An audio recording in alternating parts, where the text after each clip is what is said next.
পিতলের রথের জোর প্রস্তুতি, রথের উন্মাদনা পুরো শিল্পাঞ্চল জুড়ে। বাঁকুড়ার মিস্ত্রিদের নিপুণ হাতের টান রথে।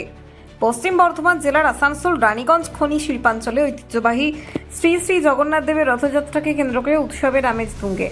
আগামী 16 জুলাই থেকে শুরু হতে চলা এই পূর্ণ উৎসবের মূল আকর্ষণ প্রায় 150 বছরের প্রাচীন রানীগঞ্জের শিয়ারশোল রাজবাড়ির ঐতিহ্যমণ্ডিত পিতলের রথ। শুধুমাত্র ধর্মীয় আচার নয়, বরং এই রথযাত্রা সমগ্র খনি অঞ্চলের এক অন্যতম প্রধান সাংস্কৃতিক বহিঃপ্রকাশ। এই উৎসবকে ঘিরে স্থানীয় বাসিন্দাদের মধ্যে চরম উন্মাদনা দেখা দিয়েছে। বর্তমানে মেলা প্রাঙ্গণ ও রথকে সাজিয়ে তোলার প্রস্তুতি চলছে একেবারে জোর কদমে।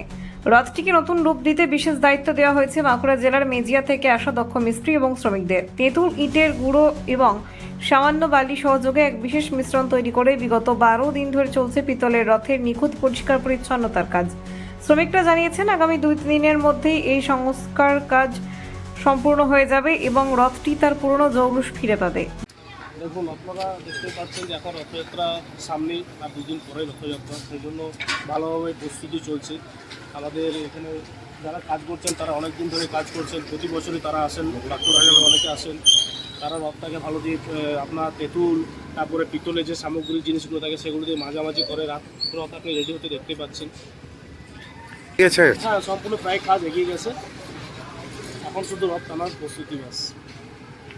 কি নাম আপনার? আমার নাম সায়ন্তী ঘটক। আছে, তেঁতুল আছে, ইটগুড়ি আছে, এই সামগ্রী দিয়ে আমাদের মালজাতগুলো আছে। আছেন আপনারা? আমরা বাঁকুড়া জেলা মেজার থেকে। আচ্ছা, প্রত্যেক বছর এই রথে পেতলের রথ পরিষ্কার করতে কি আপনারাই আসেন? আমাদেরকেই ডাকা হয়। আচ্ছা, তা কি মনে হচ্ছে কতটা এগিয়ে আছে কাজ? আরো কাজ কতদিন লাগবে? অনেকটাই করে নিয়েছি, কালকের মধ্যে কমপ্লিট দেবো। ওই ধরে আবার আরও অনেক কিছু বাসন টাসন আছে, সেগুলো পরিষ্কার করতে হবে, করা হচ্ছে। আচ্ছা, আপনার নাম? আমার নাম ভামাপদ ঘোষ, কোথা থেকে এসছে? বাঁকুড়া মেজার।